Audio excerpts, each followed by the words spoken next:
ኣብ ጉዕዞ ህይወት ብዙሓት ሽግራት እዮም ዘጋጥሙኻ። ንኹሉ ዘጓነፈካ ሽግር ድማ ከከም ኣመጻጽኡ ብትዕግስቲ ክትፈትሖ ትፍትን። እንተኾነ ግን ሓደ ግዜ ሽግርካ በይንኻ ንኽትፈትሖ ኣዝዩ ከቢድ ኣጋጣሚ ኣሎ። ንሽግርካ እቲ ቀንዲ ዘኽብዶ ነገር ግን እቶም ኣብ ከባቢኻ ክሕግዙኻ ዝኽእሉ ሰባት በንጻሩ ጸላእትኻ ክኾኑ ከለዉ እዩ። ኣብ ናይ ጅዋን ህይወት እውን ልክዕ ከምዚ ይጋጢሙ። ነቲ ሽግር በይኑ ዋላ እኳ ክፈትሖ ተዘይከኣለ ግን ንኹላቶም ነቶም ኣብ ልዕሊኡ ስቓይ ዝኣወጁ ሰባት ስርዓት መታን ክትሕዝ ኣዝዩ ከቢድ ውሳነ ይውስን። ሰላም ጆሲ ተሓውኹም የምሳኹም ዘለኹ ኣዝያ መሳጢት ታሪኽ የሒዘልኩም መጽእ ዘለኹ። እቲ ታሪኽ ቅድመ ምጅማርና ግን ኩላትኩም ላይክ ጌርኩም ጀምርዋ።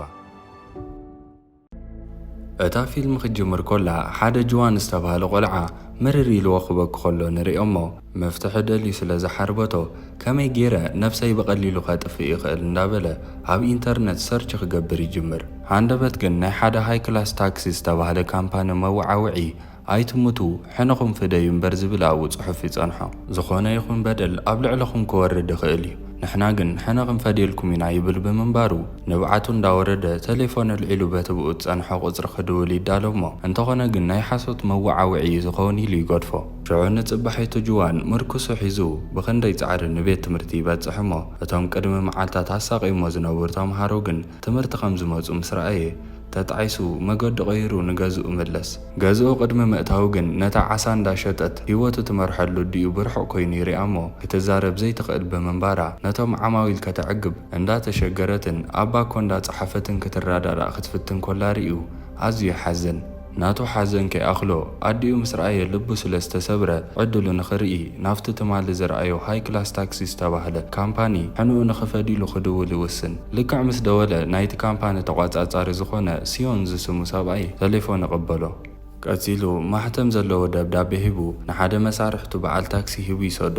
ተኺሉ ኣፍታ ጅዋን ዘለዋ ጠጠው ይብል እሞ ማዕጾ ከፊቱ ንውሽጢ እተው ብሎ። ጅዋን ንውሽጢ ምስ ኣተወ ክጓዓዙ ይጅምሩ እሞ ናበይና ንኸይድ ዘለና ኢሉ ሓቶ።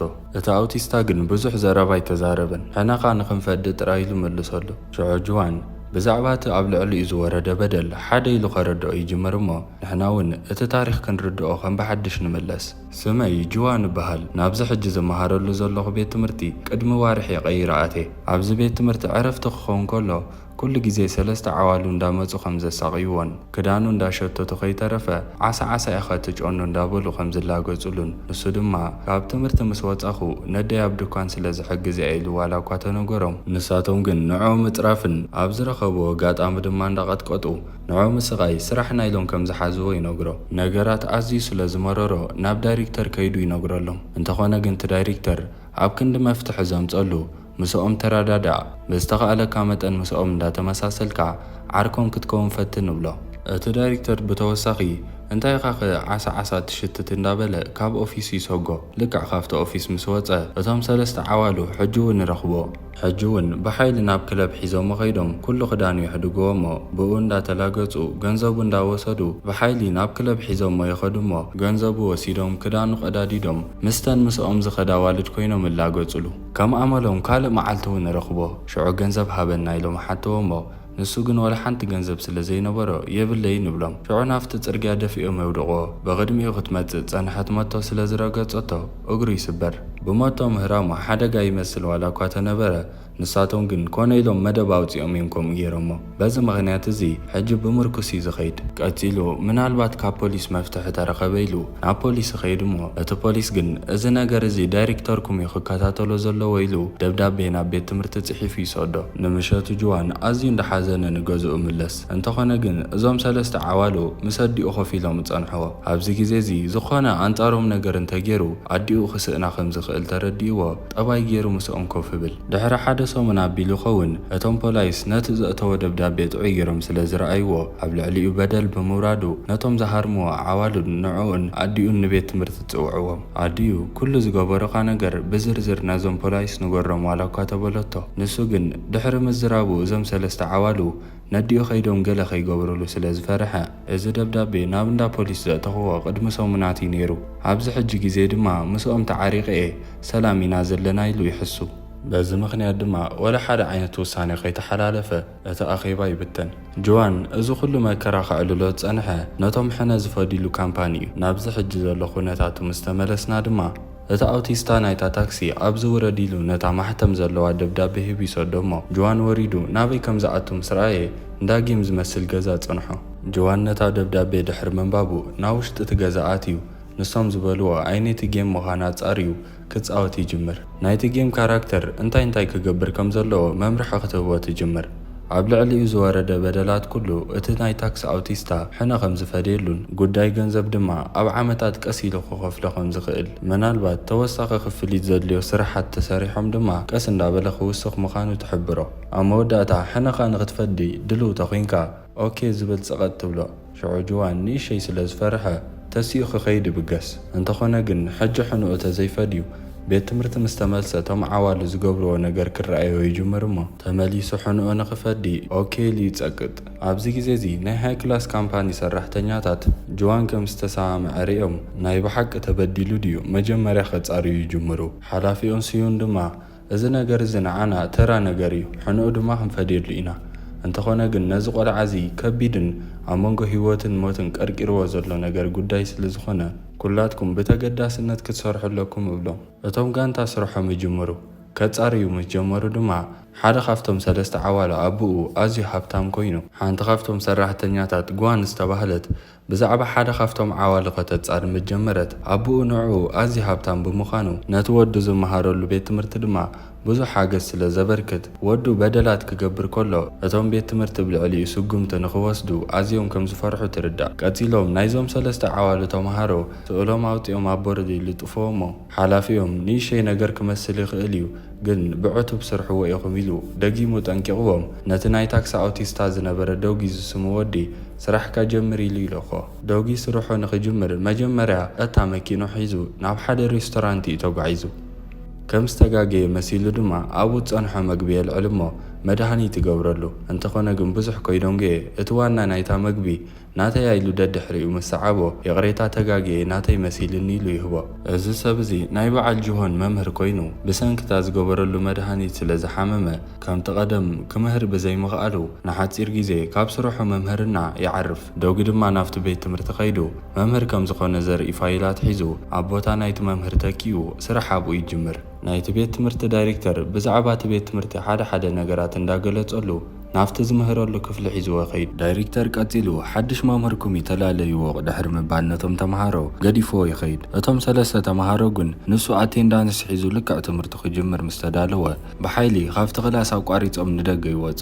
ክላስ ወዲኡ ምስ ወፀውን ህያን ግን ሓኩን ዝተባሃሉ ክልተ ተምሃሮ ናብ ደውጊ ይመፁ እሞ ብሓይሊ ሓደ ክትገብረልና ዝደለናዮ ነገር ኣሎ ኢሎም ይዛረብዎ። ደውጊ ድማ እንታይ ክተሓባበረኩም ኢሉ ሓቶም። እቶም ተምሃሮ ሓሽሽ ሓቢእኻ ናብዚ ከተምፀልና ኢና ደሊና ምስ በልዎ ኣነ እኮ መምህርኩም እየ ከመኢልኩም ብድፍረት ንዓይ ከምዚ ኢልኩም ተሓትኑ ይብሎም። ኣጋጣሚ እቲ ሳልሳዮም ሳን ዝተባሃለ ወዲ እውን ናብኡ ይመፅእ እሞ ናብ ደጉ ገጹ ቀሪቡ ኣብዚ ቤት ትምህርቲ ካብ ዝኣተኻሉ ንድሓር ኣብ ትሕተና ምዃንካ ይትረስዕ፣ ምናልባት ኣንሕና ዝበልናካ ዘይትሰምዕ ኮይንካ ግን ልክዕ ከምዚ ጌርና ኢና ክንፀፍዓካ ኢሉ ንዓርኩ ይፀፍዖ። ደውጊ በቲ ነገር ተሰናቢዱ ግደፍ እባሞ ንዓርክኻ ይትህሮሞ እንዳበለ ክዛረቦ ይፍትን።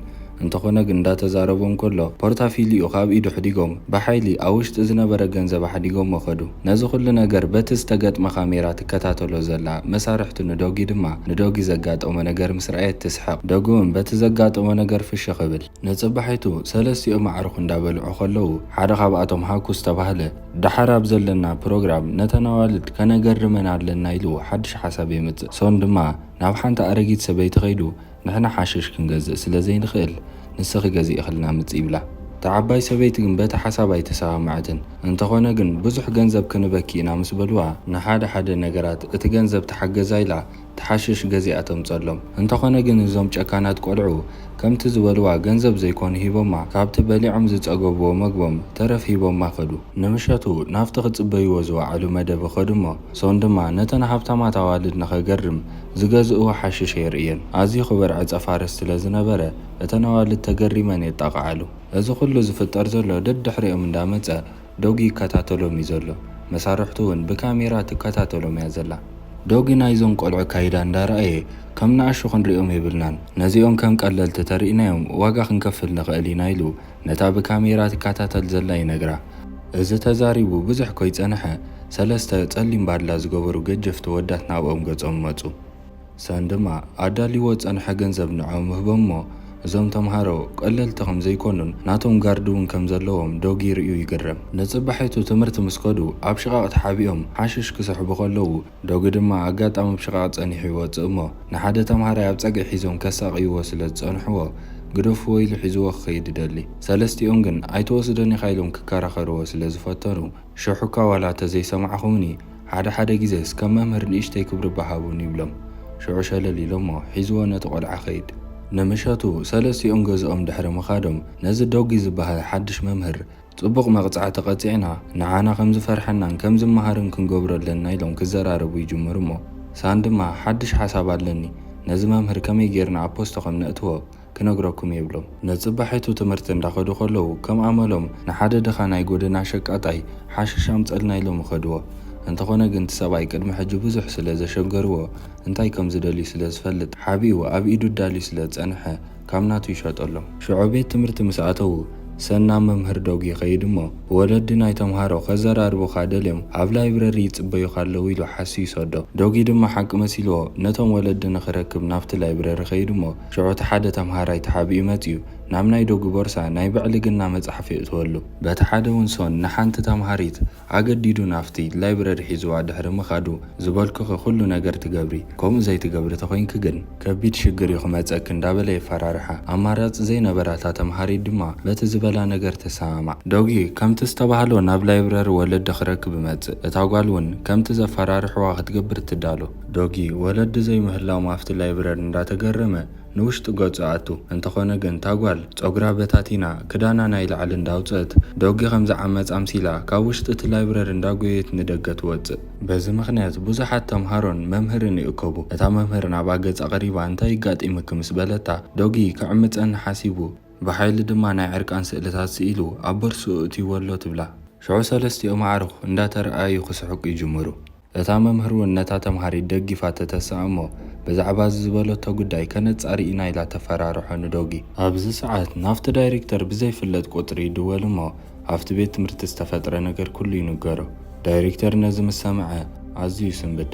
እታ መምህር እውን ንዶጊ ቦርሳኻ ክንፍትሾ ኣለና ኢላ ሒዛቶ ትኸይድ። ኣብ መገዲ እውን እዚ ካብ መምህር ዘይንጽበዮ ነገር እዩ ስነ ምግባር ዝጎደሎ ስራሕ እንዳበለት ንዶጊ ተወቕሶ እያ ነይራ። ዶጊን ሳንን ግን ዓይኒ ንዓይኒ ምስ ተረኣዩ በንጻሩ ዶጊ ኣብ ክንዲ ዝሓዝን ዓይኑ ጸቂጡ ፍሽኽ ኢሉ ሓልፍ። ሰለስቲኦም ዓዋሉ ዶጊ ክሽርሸር እንዳተጸበይዎ ከለዉ ፍሽኽ ይብል ብምህላው ገለ ነገር ዘይተረድኦም ክህሉ ከም ዝኽእል ኣሚኖም ክሻቐሉ ይጅምሩ። እቲ ዳይሬክተርን እታ መምህርን ንምንታይ ከምኡ ጌርካ ምስ በልዎ ዶጊ ኣብ ናተይ ቦርሳ ዘይኮነ ኣብ ናይ ሰን ቦርሳ እዩ ዘሎ ብሎም። እቲ ዳይሬክተር ሰንቢዱ ተቐላጢፉ ኸይዱ ናይ ሰን ቦርሳ ምስ ፈተሾ እቲ ዝተባህለ መጽሓፍ ኣብ ናይቲ ተምሃራይ ቦርሳ ይጸንሕ። ናይታ ተምሃሪት ሕማቕ ስእልታት ኣብ ናይ ሰን ቦርሳ ስለ ዝተረኽበ እቶም ተምሃሮን እቶም መምሃራንን ኩሎም ይስንብዱ። እታ መምህር ብወገና ናብታ ጓል ከይዳ ንምንታይ ኸ እሶም ከምኡ ገይሮም ከለዉ ናብ ዶጊ ላጊብ ኩሉ ኢላ ትሓታ። እታ ተምሃሪት ግን ሓፊራ ሱቕ ትብል እሞ እታ መምህር ነዚ ዝገበርክዮ ነገር ዋጋ ክትከፍልሉ ኢኺ እንዳበለታ ኾላ ዶጊ ናብ በዓል ሳን እንዳጠመተ ፍሽኽ ይብሎም። ከመይ ገይሩ ግን እታ መጽሓፍ ኣብ ናይ ዶጊ ቦርሳ እትዮማ ከለዉ ኣብ ናቶም ተረኺባ ነዚ ንኸንረዳእ ንድሕሪት ንምለስ እሞ ሓደ ካብቶም ዓዋሊ ዶጊ ወፂለ ኢሉ ነታ መጽሓፍ ከቐምጣ ከሎ ጓ እታ ኩሉ ግዜ ብካሜራ ትከታተሎም ትሪኦም እያ ነይራ። ነዚ ዝረኣየት ጓ ኣብቲ ከባቢ ብዙሕ ርሒቓ ስለ ዘይነበረት ተቐላጢፋ ዲቪዛ ጌራ ናብቲ ቤት ትምህርቲ ተኣቱ እሞ ነታ መጽሓፍ ካብ ናይ ዶጊ ቦርሳ ውፅያ ናብ ናይ ሰውን ቦርሳ ተእትዋ። ብዘይተፈልጠ ቁፅሪ ናብቲ ዳይሬክተር ዝደወለት እውን ባዕላ እያ ነይራ ለካ። እታ መምህር ነዚ ሓቂ ምስ ፈለጠት ንዶጊ የቕሬታ ትሓቶ። ዶጊ ድማ ከምዚ ሓዘነ መሲሉ እንዳተላገጸ ጸገም የለን ብላ። ሰለስቲኦም ድማ ኣብ ቅድሚ መማህራንን ተምሃሮን ሓፊሮም ደገ ምስ ወፁ ዘይከውን ሓሳብ ኢኹም ሓሲብኩም እንዳተባሃሉ ነንሕድሕዶም ክበኣሱ ይጅመሩ። እንተኾነ ግን ሶን ሕጂ እውን ካልእ መፍትሒ ክደልዩ ከም ዘለዎምን ነንሕድሕዶም ተተባኢሶም ዝገደደ ነገራት እንዳኸረረ ክኸይድ ይኽእል ይብሎም። ካብ ቤት ትምህርቲ ወፂኦም ንገዝኦም እንዳኸዱ ከለዉ ድማ ከም ኣመሎም በቲ ጎደና እንዳሓለፉ እቲ ኩሉ ግዜ ሓሽሽ ዝህቦም ዓብ ሰብኣይ ብፖላይስ ዕፀ ፋርስ ከም ዝሓዘ ስለ ዝተፈልጠ ንመን ኢኻ ትሸጠሉ እንዳበሉ ፖላይስ ከፋጥጥሉ ይጸንሑ። ኣጋጣሚ ሰለስቲኦም በቲ ጎደና ስለ ዝመፁ ናብኦም የመልክት እሞ ፖላይስ ጎይዎም ንሳቶም እውን ንኸይተሓዙ ካብቲ ከባቢ ብጉያ ይስወሩ። ነቲ ዓብ ሰብኣይ ኣሲሮም መኸዱ።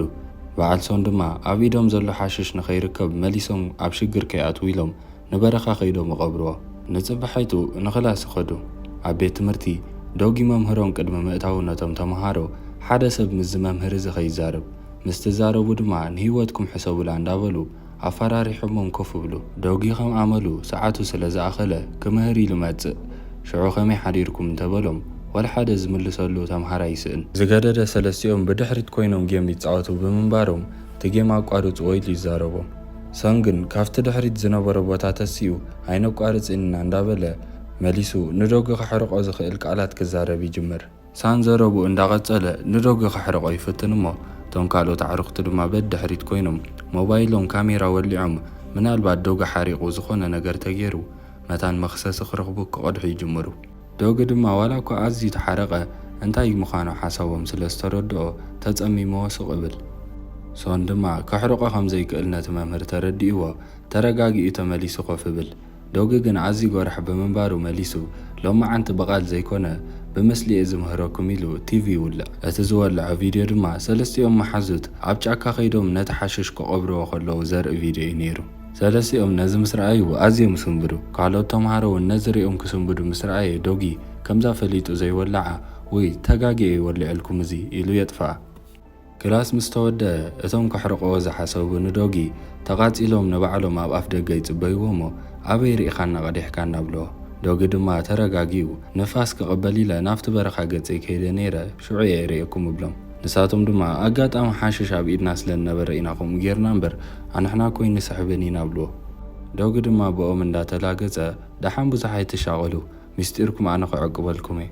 ዶጊ ገዲፎም ምስ ከደ ሰለስቲኦም ተቐላጢፎም ናብቲ ጫካ ኸይዶም እቲ ዝቐበርዎ ሓሽሽ ከውፅዎ ይኸዕትዎ። እንተኾነ ግን ከምቲ ዝሓሰብዎ ዘይኮነ እቲ ዝቐበርዎ ይስእንዎ። ኣብዚ ሰዓት እዚ ዶጊ ናብ ሶን ይድውል እሞ እቲ ዝቐበርኩሞ ነገር ኣይትድለይዎ ኢኹም ንፖሊስ ኣውፅኤ ሂበዮ እየ። ድሓር ከዓ ንስኹም እኮ ይትስሕቡን ኢኹም እንታይ ክገብረልኩም እዩ እንዳበለ ላገጸሎም። ኣይትጨነቑ ግን ብዛዕባኹም ንፖሊስ ብዙሕ ኣይተዛረብኩን ዋላ እኳ ብዙሕ ገንዘብ ክረኽበሉ ክእል ተነበርኩ ስቑኢለ እየ ሂበዮም ነቶም ፖላይስ ይብሎም። ኣብዚ ግዜ እዚ ሳን ኣዝዩ ሓሪቑ። ንጽባሐይቱ ክላስ ምስ ኣተዉ ዶጊ ንሳን ንዓኺድ መግቢ ገዚእኻለ ይምጽእ ብሎ። ሶን ድማ ንዶጊ ክላኣኾ ይደልየን ነይሩ። እንተኾነ ግን ዶጊ ቀስ ኢሉ ኸይዱ ተሲኡ ዝበልኩኻ ነገር ዘይትሰምዕ ተኾይንካ እቲ ቪድዮ ኣብ ኢደይ ምህላው ኣይትረስዕ ኢኻ ኢሉ የፈራርሖ። ሽዑ ሶን ከይፈተወ ክላኣኾ ኢሉ ምስ ተስአ ኣብ ቅድሚቶም ተምሃሮ እንካሞ ግዛእ እቲ ዝተረፈ ማልስ ንዓኻ ውሰዶ ኢኻ ኢሉ ቅድሚቶም ተምሃሮ ይሕፍሮ። ድሕሪ ክላስ ሰለስቲኦም ብሓንሳብ ኮይኖም እንዳ ኢንተርነት ኸዱ እሞ ሓደ ሓሽሽ ከዘዋውር ዝተረኽበ ተምሃራይ ክንደይ ክእሰር ከም ዝኽእል የጻርዩ። ኣብኡ እውን ካብ $50,000 ክሳብ ናይ 10 ዓመት ጽኑዕ እስራት ከቕጻዕ ከም ዝኽእል ምስ ኣንበቡ ኣዝዮም ይስንብዱ። ሽዑ ተቐላጢፎም ናብ ዶጊ ደው ኢሎም ይቕሬታ እንዳሓተቱ ክመሳሰልዎ ይጅምሩ። ንምሸቱ ገዝኦም ምስ ከዱ ዶጊ ምስ ኣቡኡ ንሳን ኮፍ ኢሉ ይጸንሖ። ሶን ነዚ ምስ ረኣየ ኣብ ቅድሚ ኣቡኡ ሚስጢሩ ዝወፅእ መሲልዎ ኣዝዩ ክፈርሕ ይጅምር። ቀጺሉ ዶጊ ግን ፍሽኽ እንዳበለ ናብቲ መደቀሲ ናይ ሳን ኸይድ እሞ ኣፍቲ ዓራቱ ዝርግሕ ኢሉ ደቂሱ ከመይ ዓይነት ምቾት ናብራ ኢኻ ትነብር እንዳበለ ላገጸሉ። ሕጂ ክብለኩም ዝደሊ ኣነ ግን እዛ ቪድዮ እዚኣ ናብ ወላ ሓደ ሰብ ክትበጽሕ ዘይደልዋ ተኾይንኩም $100,000 ኣብ ኢደይ ክትቡን ይደሊ ኢሉ ነዚ ዘይትገብሩ ተኾይንኩም ግን ኩሉ ትሒዘዮ ዘለኹ ጭብጢ ንፖሊስ ከም ዝቦ ክነግረኩም ፈቱ ብሎም። ሳን ድማ ብሓሳብካ ሰማምዐ ግን ንእሽተይ ግዜ ሃበኒ ብሎ። ዶጊ ድማ ብሓሳቦም ተሰማሚዑ ገዲፎም ኸይድ። ሶን ሽዑ ናብ ኣዕርኽቲ እንዳደወለ ገንዘብ ከለቅሖ ዝኽእል ሰብ ክደሊ ይጅምር። ዶጊ ልክዕ ካብኡ ምስ ወፀ ቀጥታ ናብ ጅዋን ኸይድ እሞ ካብ ሶን ንድሓር ትምህርትኻ ክጅምር ትኽእል ኢኻ ኩሉ ነገራት ኣመዓራርየ ክፍሊት ተኾይንኻ ድሓን ቀስ ኢልካ ትኸፍል ብሎ። ሽዑ ዶጊ ቅድሚ ምኻዱ ንድራር ዝኾነካ መግቢ ኢሉ ይህቦ እሞ ንሱ እውን ቀጥታ ናብ ኣዲኡ ኸይዱ ድኳን ንኽትዓጹ ይሕግዛ። ንገዛ እንዳኸዱ ከለዉ ኣዲኡ ብኢዱ ትሕዞ እሞ ክሳብ ክንደይ ንወዳ ከም ትፈትዎ እንዳነገረቶ ትኸይድ። ንጽባሐይቱ ንግሆ በዓል ሰን ንዶጊ ንዓ ገንዘብካ ክንበካ ኢሎም ናብቲ ጫፍ ባላሶ ናይቲ ቤት ትምህርቲ ይጽውዕዎ እሞ ይኸዶም። እንተኾነ ግን ሳን ሓሲብዎ ዘሎ በዞም ብዙሓት ጋርዲ ገይሩ ንዶጊ ከቐጥቅጦ እሞ ከምዘይደግም ክገብሮ እዩ ሓሳቡ።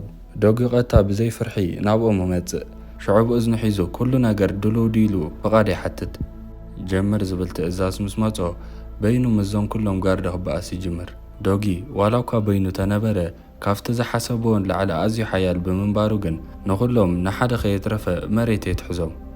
ሰን እውን ብወገኑ ወንበር ኣልዒሉ ንዶጊ ክሃርሞ ይሓስብ እሞ ዕፅፊ ምላሽ ከይረክብ ፈሪሑ ግን የቐምጦ። እቶም ጋርዲ ካብቲ ዝወደቕዎ መሊሶም ተሲኦም ክበኣስዎ ይፍትኑ። እንተኾነ ግን ከምዘይትስኡ ገይሩ መሊሱ ካልኣይ ግዜ ኣብ መሬት ይዝርግሖም። ኩላቶም ቶም ጋርዲ ተወዲኦም ሰለስቲኦም መሓዙት ጥራይ ይተርፉ። ሸዖቐታ ቀስ እንዳበለ ናብ ሶን ይቐርብ እሞ ንስኻ ንብዙሓት ስለ ተጨፍጭፍ ንዓኻ ዝሃርመካ ሰብ የለን ማለት ኣይኮነን ኢሉ ብሕርቃን ብእግሩ ረጊሑ ካብቲ ፐላሶ ይጽድፎ። ንጅዋን ጥዑይ ገይሩ ሕኑኡ ፈዲሉ ማለት እዩ። ናፍቶም ክልተ ድማ ተመሊሱ ክልቲኦም ቅድሚ ሕጂ ዝገበርዎ ኩሉ ይቕሬታ እንዳሓተቱ ክልቲኦም ንዶጊ ፍግም ኢሎም እንዳለመኑ ቅድሚ ሕጂ ዝገበርዎ ኩሉ ነገር ይቕሬታ እንዳሓተቱ ብፍርሒ ኣብ ስርኦም ክሳብ ዝሸኑ ይኾኑ። ዶጊ እውን ኣብ መጨረሻ እቲ ዘሳቀውሆሞ ቆልዓ ጅዋን ዝተባህለ ንዓይ ዓርከይ ኢሉ ይነግሮም እሞ ኣዝዮም ይስንብዱ። ሽዑ ግዜ ከየጥፍኡ ናፍቲ ናይቲ ቤት ትምህርቲ ጉዳያት ኣጻራይ ዝኾነ ይኸዱ እሞ ጅዋን ወላ ሓደ ከይገበሮም የሳቀይዎ ምንባሮም እንዳተዛረቡ ሕጂ ግን ብይቕሬታ ምስኡ ክትዓረቑ ከም ዝደልዩ ሕቶ የቕርቡ። ጅዋን ቅድሚ ሕጂ ዋላ እኳ ኣመልኪቱ ተነበረ ፋይሉ ብግቡእ ስለ ዘይተረኣየ ሕጂ ግን ክልቲኦም ብሰላም ክትዓረቕዎ ከም ዝደልዩ ዶጊ ድማ ጥዑይ ገይሩ ትምህርቲ ስለ ዝሃቦም ነቲ ፖሊስ ብሰላም ኣተዓረቐና እንዳበሉ እንዳበኸዩ ይልምንዎ። ዶጊ ድማ ክንሪኦ ከለና ናብ ሓደ እንዳፎርና ይኣቱ እሞ ንሓደ ሰብ ኣብቲ ውሽጢ ይረኽቦ። እቲ ዝረኸቦ ሰብ ድማ ሶን እዩ ነይሩ። ሶን ኣይሞተን ማለት እዩ። ምክንያቱ እቲ ባእሲ ቅድሚ ምጅማሩ ዶጊ ክጅምር ዶ ኢሉ ፍቓድ ክሓትት ከሎ ብታሕቲ ፍርናሽ ኣዳልዮም ነይሮም። ምክንያቱ ናቶም ስራሕ ኩሉ ብመጽናዕቲ ስለ ዝካየድ ሰብ ክቐትሉ ይደልን እዮም። ካብቲ ፐላሶ ደፊኡ ከጽድፎ ከሎ ድማ ናፍቲ ብታሕቲ ተዳልዩ ዝነበረ ንፋስ ዝመልአ ፍርናሽ ዓሊቡ እምበር ናብ መሬት ኣይኮነን ነይሩ። ምክንያቱ ክመሃር እምበር ክመውት ኣይደልይዎን እዮም ነይሮም። ካብ ላዕሊ ስለ ዝጸረፈ ግን ብስንባደ ጥራይ ሃለዋቱ ጥፊኡ ይሽዑ። ዶጊ ቀፂሉ ቴሌፎን ህቦሞ ጋርዲ ናይ ሶን ኮይኑ ይጸንሕ። እቲ ጋርዲ ቀፂሉ ካብ ሎሚ ንድሓር ንስኻ ዝበልካኒ ወላ ሓደ ዓይነት ስራሕ ኣይቅበለካን እየ። ዶጊ መምህረይ ኢልካ ብሓደገኛ ሰብ ኣወዲእኻና ነይርካ። መምህርካ ተኮይኑ ከዓ ምስኡ ተረዳድእ እምበር ካብ ሎሚ ንድሓር ኣነ ኢደይ ስሒበ ኣለኹ ብሎ። ዶጊ ድማ ቀፂሉ ኣብዚ ቅድመኻ ዘሎ ባነ ኩሉ በሊዕኻ እንተወዲእኸዮ ወላ ሓንቲ ከይገበርኩ ክሰደከ እንተዘይወዲእኸዮ ግን ልክዕ ከምቲ ኣብ ልዕሊ ጅዋን ዘውረድኩሞ ኣካላውን ኣእምራውን ቃንዛ ኣብ ልዕልኻ እውን ክፍጽሞ ይብሎ። ሕጂ ግን ቀጽል ብላዕ ብሎ። ሶን ድማ ይቕሬታ ዝኸፍሎ ገንዘብ እውን የብለይን ብሎ። ዶጊ ቀፂሉ ሪኢኻ ኣነ እንተወሓደ ኣማራፂ ሂበከ ንስኻትኩም ግን ወላ ሓንቲ ዘይገበረኩም ቆልዓ እንዳቐጥቀጥኩም ናይ ኣካልን ናይ ኣእምሮን መጉዳእቲ ብዚሕኩምሉ ኩሉ ዝገበርኩሞ መሪርዎ ድማ ሕነ ንኽፈዲ ንዓይ ናባኹም ሰደደን ንሱ እዩ። ስለዚ ዝበልኩኻ ብግዴታ ክትገብረለካ ብሎ። ሶን ነቲ ባኒ በሊዑ ክውድኦ ዋላ እኳ ተሓሰበ ካብ 3 ክሓልፍ ግን ኣይከኣደን። ንዶጊ እንዳጠመተ ድማ በጃኻ ይቕሬታ ግበረለ ኢሉ ሓቶ።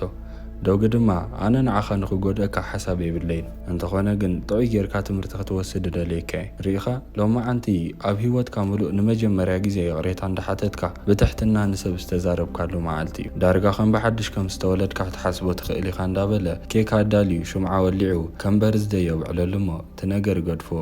ዶጊ መወዳእታ ኩሉ ዝሓሰቦ ዝነበረ ስራሕ ኣጻፊፉ ንጅዋን ከይዱ ይረኽቦ እሞ ዘለዎ ዕዳ ብረሲት ገይሩ ይህቦ።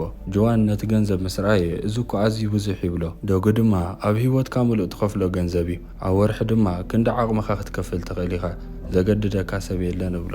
ጅዋን ድማ ካብቲ ዝነበሮ መከራ ዝኸፍእ ስለ ዘይነበረ ኣዝዩ እንዳመስገኖ ካብታ መኪና ይወርድ። ናይዚ ሃይ ክላስ ታክሲ ዝተባህለ ካምፓኒ ጅዋን ኣዝዩ ስለ ዘሕዘኖ ናብ ኣዲኡ ብሕቡእ ይኸይድ እሞ ወድኺ ኣብ ዝቕጽል ዓመት ናብ ዩኒቨርሲቲ ምስ ኣተወ ዘድልዮ ወጻኢታት ብናትና ካምፓኒ ስኮላርሽፕ ስለ ዝረኸበ ክንሽፍነሉ ኢና ብላ። ኣዲኡ ንጅዋን ካብ ልባ ኣዝያ ስለ ዝተሓጎሰት ጥዑይ ጌራ ተመስግኖ። ሰለስቲኦም ኣዕርኽ ድማ ካብዛ ግዜ እዚኣ ንድሓር ትምህርቲ ብስነ ስርዓት ወላ ሓደ ሰብ ከይደንደኑ ብግቡእ ክመሃሩ ይጅምሩ። ዶጊ ብወገኑ ብርሑቕ መኪንኡ ጠጠው ኣቢሉ ንጅዋን ካልኣይ ግዜ መታን ከይለኸፍዎ ብሰላም ከም ዝኣቱ የረጋግጽ እሞ ካብኡ ንድሓር ቀሲኑ ናብ ካልእ ስርሖም ንኽኣትዉ ናይ ጅዋን ጉዳይ ኣብዚ ይውድእዎ። ኩላቶም ግን ናይ ጅዋን ጉዳይ ወዲእና ኢሎም ገና ከይቆሰኑ ማርያ ትበሃል ጓል ድማ ብሓዘን ተዋሒጣ ክትከይድ ኮላ ንሪኣ። እንዳበኸየት ብሂወት ተስፋ ቆሪፃ ናብራ ስለ ዝመረራ ነብሳ ንኸተጥፍእ ወሲና ናብ ገምገም ባሕሪ ትኸይድ። ኣብቲ ድልድል ኮይና ኣምሪራ ምብካይ ትቕጽል። በቲ ተፈጢሩ ዘሎ ነገር ዋላ እኳ ተስፋ ተቆረፀት ብኸምዚ መልክዕ ክትመውት ግን ኣይደልን እያ ነይራ። ኣብ ትሕቲ እግራ ግን ሃንደበት ኣይትሞቱ ሕነኹም ፈደዩ እምበር ዝብል ናይ ሃይ ክላስ ካምፓኒ መዋዓውዒ ተለጢፉ ትረክብ። ሽዑ በቲ ነገር እንዳተደናገረት ተቐላጢፋ ግን ናብኦም ትደውሉ እሞ ዶጊ ልክዕ ከምቲ ናይ ጅዋን ኣብ መጀመርያ ታክሲ ሒዙ መፂ ይቕበላ። እንዳኸዱ ከለዉ ማርያ ናበይ ንኸይድ ኣለና ኢላ ትሓቶ እሞ ሕነኽ ንኸንፈዲ ኢሉ ነቲ ናይታ መኪና ሪከርድ መግበሪ ወሊዑ ብዛዕባ ታሪኻ ክሓታ ይጅምር። ሽዑ ንድሕሪት ተመሊስና ናይ ማርያ ታሪክ እውን ክንሰምዕ ንጅምር። ማርያ ዘኽታም ኮይና ንእሽተይ ኣእሙርኣ ዝሕል ዝበለ እዩ ማለት ከም ዕድሜ ኣይኮነትን ተሓስብ ዋላ እኳ 18 ሓሊፋ ትኾነት ከም ጓል 12 እያ ትሓስብ። በዚ ምኽንያት እዚ ድማ ነዊሕ ግዜ ስራሕ ክትረክብ ኣይከኣለትን። ነቶም ልክዕ ከም ኣሕዋታ ምስኣ ዝዓበዩ ቆልዑ መዕባዮም ስለ ዝነበረት ህያብ ክትህቦም ትደሊ እያ ነይራ። ዝኾነ ይኹን ስራሕ ስለ ዘይነበራ ግን ኣሓጒሰዮም ኢላ ሓሲባ ኣይትፈልጥን እያ። ኣጋጣሚ ኣብ ውሽጢ ቸርች ትፈልጣ ዝነበረት ሓንቲ ጓል ንዓኺ ዝኸውን ስራሕ ኣሎ ናይ ኮምፒተር ክእለት ስለ ዘለኪ እቲ ስራሕ ንዓኺ ክሰማማዕ ይኽእል ኢላታ ናብ ሓደ ትካል ሒዛታ ትኸይድ። ናብቲ ቦታ ምስ በፅሓ ማርያ ኣዝያ እንዳተሓጎሰት ነቲ ዝሃብዋ ወረቐት ከማን ብግቡእ ከየንበበት ትፍርም። ናይቲ ትካል ተቆጻጻሪ ጆዋንግል ዝተባህለ ብግቡእ ስለ ዝተቐበላ ንሳውን ደስ ኢልዋ ዘለዋ ሞያ ግልጽ ኮይና ተካፍሎ። እቲ ውዕል ተፈራሪሞም ድሕሪ መውድኦም እታ ዘምፀታ ጓል ትምለስ። ጆዋንግል ድማ ናብቲ ትካል እንዳዝወረ እንታይ ምዃኑ እቲ ስራሕ ከላለያ ይጅምር።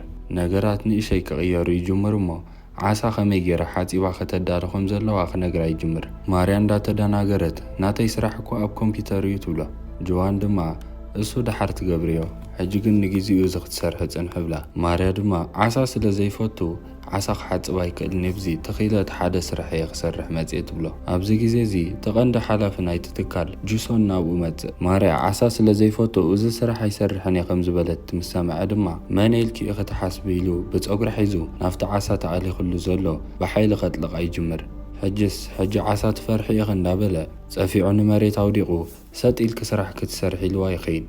ኣብ ጥቑ ዝፀንሐ ንብረት ገይሩ ቀጥቂጥዋ ከይኣክል መሊሱ ናፍቲ ዓሳ ዝቕመጠሉ ዓብ ፍርጅ ሒዝዋ ኣትዩ ኣብ ፊስቶ እትዩ ዓፅዋ። ንሱ ጥራይ ከይኣክል መታን ጥዑይ ጌራ ክትቆርር ኢሉ ዝሑል ጨዋ ኣብ ልዕሊኣ ነስኒሱ ነቲ ፊስቶ ከይተኸፍተውን ኣብ ልዕሊኡ ከቢድ ሳንጣ ቀሚጥላ ይኸይድ። ድሕሪ ውሕዳት ደቓይቕ ይምለሱ እሞ ብሰንኪ ዝሕሊ ስለ ዝደረቐት ውዑይማ ይደፍኡላ። ነገራት ልዕሊ ዓቕማ እንዳኾኑ ስለ ዝኸዱ ከይፈተወት እቲ ስራሕ ክትሰርሕ ትጅምር። ድሕሪ ውሕዳት መዓልታት ምሸት ወላ ሓደ ሰብ ከይረኣያ ካብቲ ትካል ተመልጥ እሞ ደስ ዝብል ኣጋጣሚ ኮይኑ ተዓዊታ ኣብ መገዲ ፖሊስ ትረክብ። ነቲ ፖሊስ ንኽረዳኣ ትሓቶ።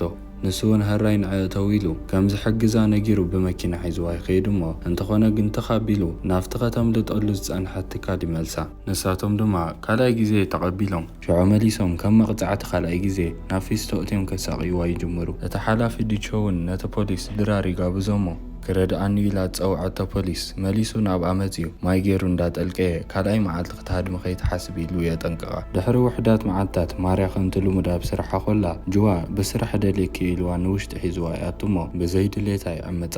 በዚ ምኽንያት ርእሳ ስሒታ ሃለዋታ ተጥፍእ እሞ ተሓጋጊዞም ሆስፒታል ሒዞም ማኸዱ። ኣብ ሆስፒታል ምስ ኣተወት ንእሽተይ ስለ ዝሓሻ ነታ ኣጋጣሚ ብምጥቃም እያ ካብ ሆስፒታል ኣምሊጣ ሞት ይሕሸኒ ኢላ ነብሳ ከተጥፍእ ናብቲ ድልድል መፅያ ዝነበረት። ናብዚ ሕጂ ዘላቶ ግዜ ምስ ተመለስና ዶጊ ከምቲ ልሙድ ናብቲ እንዳ ጌም ዝመስል ቦታ የብፅሓ እሞ ናይቲ ጌም መስፈርቲ ካብቲ ደብዳቤ ድሕሪ ምንባባ እታ ናይቲ ጌም ካራክተር ኣብ ልዕሊ እቲ ማናጀርን ኣብ ልዕሊ ተቆፃፀርን ናይቲ ትካል ሕነ ክትፈዲ ትደሊ ዲኺ ኢላ ምርጫ ተምፀላ።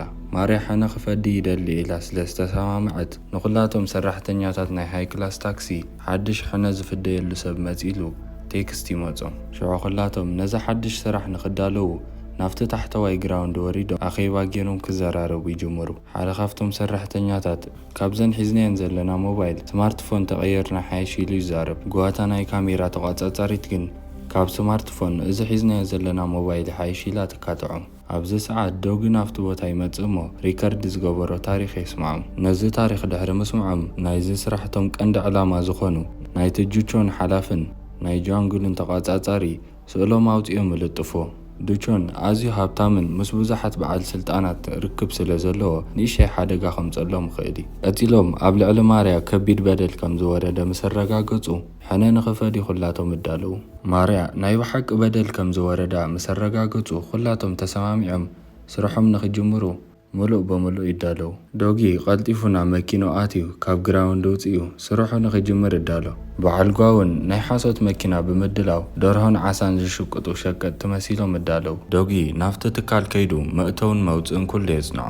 ንምሸቱ ክልቲኦም ተሓላፍን ተቆጻጻሪን ኣብ ሓደ ገዛ እዮም ነይሮም። ነድራር ዝኾኖም መግቢ ስለ ዝደለዩ ድማ ብደሊቨሪ ይእዝዙ። በዓል ጓ ድማ ናይ ደሊቨሪ ሰራሕተኛ መሲሎም ቀልጢፎም እዮም መግቢ ምጽምሎም። ኣብቲ ዝሃብዎ መግቢ ግን መደቀሲ ኸኒና ገይሮምሉ ስለ ዝነበሩ እቲ መድሃኒት ሰሪሕሎም በጢሎም ድቅሱ። ሽዑ ዶጊ ነጢሩ በትኻንሾሎ ኣቱ ኣብ ውሽጢ እቲ ገዛ ኣትዩ ክፍትሽ ይጅምር። ንሶም ግን ስለ ዝደቀሱ ዝሰምዖ ኣይነበረን። እንተኾነ ግን ጥዑይ ገይሩ ከካትዖ ዝኽእል ጭብጢ ክረክብ ኣይከኣለን። ናፍቲ እንዳሳሎ ንምለስ እሞ ኣጋጣሚ ናይ ጅዋንጉል ቴሌፎን ኣብኡ ጸኒሓ ይጥወቓ። ንማርያ ኣገዲዱ ክደፍራ ከሎ ዝሰኣላ ስእልታት ኣብኡ ይጸንሕ። ሕጂ እኹል ጭብጢ ስለ ዝረኸበ ናብ ውሳነ ኣቱ። ንጽባሐይቲ ብንግህኡ ናይ ባሕሪ ዓሳታት ዝገዝእ መሲሉ ናፍቲ ትካል ኸይድ። ከም መጻወትያ ክጠቕሞ ዝኽእል ነገራት ኣብቲ ዙርዩ እንዳደለየ ከሎ ሃንደበት ተሓላፊ ናይቲ ትካል ጂቾን ይመጽእ። ቀጺሉ እንታይ ደሊኻ ኢሉ ሓቶ።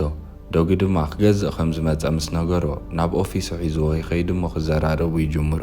ዶጊ ቀጺሉ ኣብ ሰሙን ክሳብ 50 ፊስቶ ዝኾን ዓሳታት ከም ዘድልዮን እቲ ስራሕ ንነዊሕ ግዜ ድማ ስለ ዝደልዮ እንተተሰማሚዖም እኹል ገንዘብ ክቦም ምዃኑን እንተኾነ ግን ኣብ መንጎ ስርሖም ብሰንኪ ናቶም ምኽንያት እቲ ስራሕ ተቋሪጹ ኣብ ውሽጢ ሰሙን ክሳብ $100,000 ክቕጽዑ ምዃኖምን ከም ካሕሳ ንዕኡ ክብዎ ከም ዝኾኑን ሓሳብ የቕርበሎም። በዚ ጉዳይ ተሰማሚዖም ውዕል ይፈራረሙ። ዲቾን ንውሽጢ ኣትዩ ስዘሎ ዓሳታት ምስ ረአዮ ክሕስኽ ከም ዝጀመረ ይርኢ እሞ ግን ኣዝዩ ክፉእ ሰብ ብምንባሩ ናብ ቤት ትምህርትታትን ናብ ወተሃደራትን ከም ዝዝርጋሕ ክንገብሮ ኢና ኢሉ ንጃንጉል ይነግሮ። ድሕሪ ውሕዳት ሰዓታት ናይ ኢንሹራንስ በዓል ሞያ ንበዓል ዲቾን ከተዘራርቦም ትመጽእ። እዛ ጓል እታ ቅድሚ ሕጂ ንሚያ ሒዛታ ዝመጸት ናይ ኮምፒተር ስራሕ ኢላ ናብዚ ዘእተወታ ጓል እያ።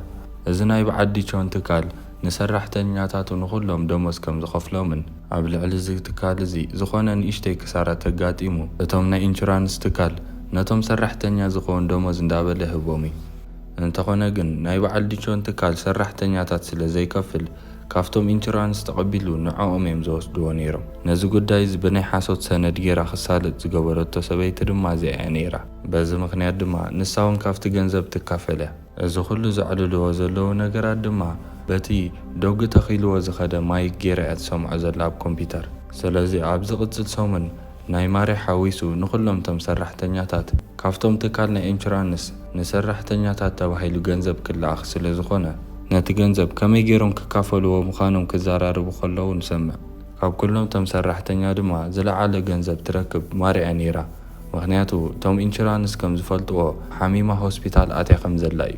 ነዚ ጉዳይ ድሕሪ ምፍላጦም ቀንዲ ሓላፊኦም ሲሆን ናብቲ ናይ ኢንሹራንስ ከይዱ ምስኦም ሓቢሩ ንኽሰርሕ ይሓቶም። ኣብ ውሽጢ ኦፊስ ኣትዩ ዝረኸባ ድማ እታ ምስ በዓል ዲቾን ዝተዘራረበት ካብ ኢንሹራንስ ንኸጭበርብሩ ትሕግዞም ሰበይቲ እያ።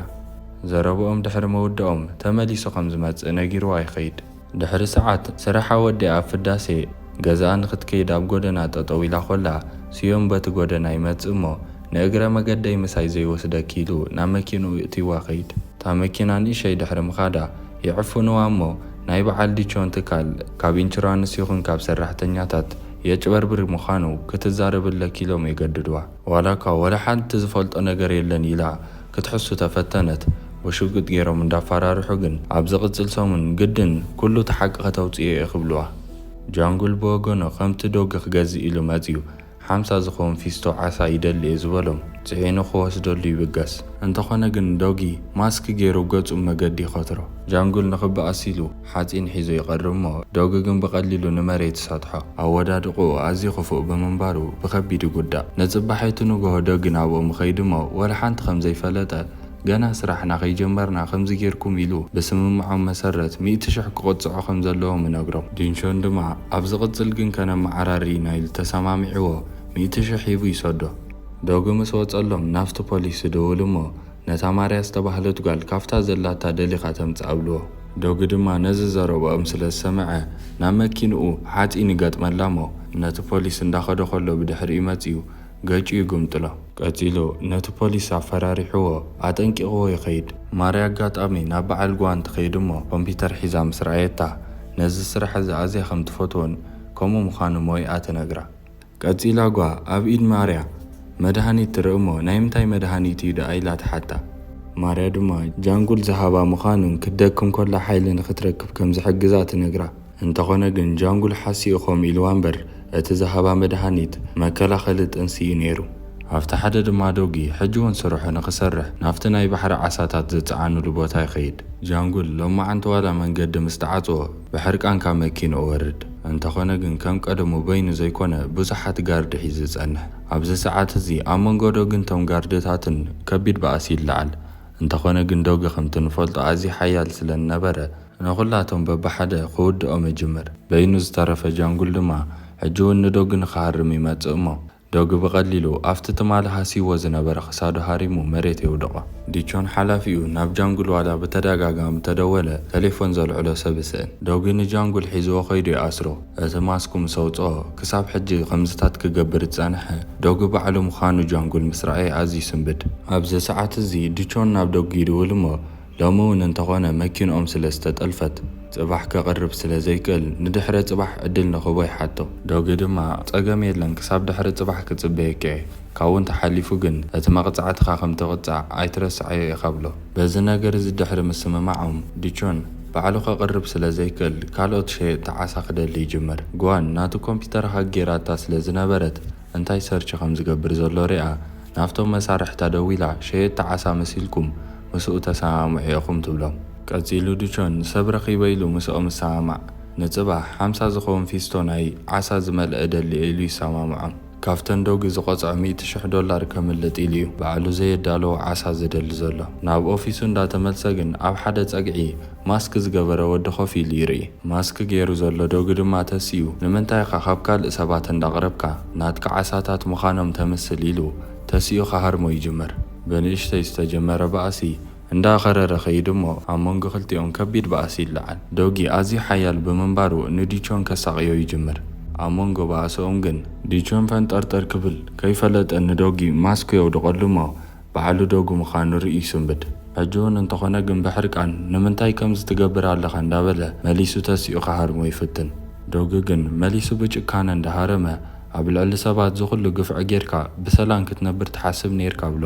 ልክዕ ከምቲ ንማርያ ገይሩ ዘሳቕያ ዝነበረ ብፀጉሪ ሒዙ ናብቲ በርሚል እንዳእተወ የሳቕዮ። ቀፂሉ እውን ረጊሑ በቲ ፍኒስትራ ከም ዝወፅእ ገብሮ እሞ ሕጂ እውን እንተኾነ ልክዕ ከምቲ ብልዕሊ ማርያ ዝገበሮ ኣብ ውሽጢ ፊስቶ እትዩ ከዲንዎ ይኸይድ። ዶጊ ንማርያ ክፈደላ ዝግባእ ሕነ ኩሉ ስለ ዝወድአ ኣብ ናይ መጨረሻ ምስንብባት እዮም ዘለው። ካብቶም ናይዚ ትካል ሰራሕተኛታት ኣብቲ ዝለዓለ ደረጃ ንሱ ኮይኑ ሕጂ እውን እቶም ብዘይ ኣገባብ ዝብደሉ ሰባት መሰሎም ንኽሕለወሎምን ሕነ ንኽፈዲን ህይወቶም እውን ብናጽነት መታን ክነብርዎ ካብ ናይ ገዛእ ርእሱ ጁባ ነቲ ትካል ገንዘብ የወፊ። ንማርያ እውን ብተወሳኺ በቲ ናይ ኮምፒተር ሞያ ኣብዚ ትካል እዚ ክትሰርሕ ከም ትኽእልን ብዛዕባ እቲ ሕነ ዝፈደዩ ኢላ ክፍሊት ግን ቀስ ኢላ ክትከፍሎ ከም ትኽእል ይነግርዋ። ሽዑ ብኸምዚ ተሰማሚዖም ናይ ማርያ ጉዳይ ኣብዚ ይውድእ። ማርያ ብገዝኣ ኾላ ሃንደበቶም ንኣሽቱ ኣሕዋታ እቲ ኩሉ ግዜ ክገዝአልኩም እየ ትብልና ዝነበርኪ ህያባት መሓዛ ክገዝእ ኢልና ኢሎም እንዳጎየዩ ተሓጒሶም ናብኣ መፁ።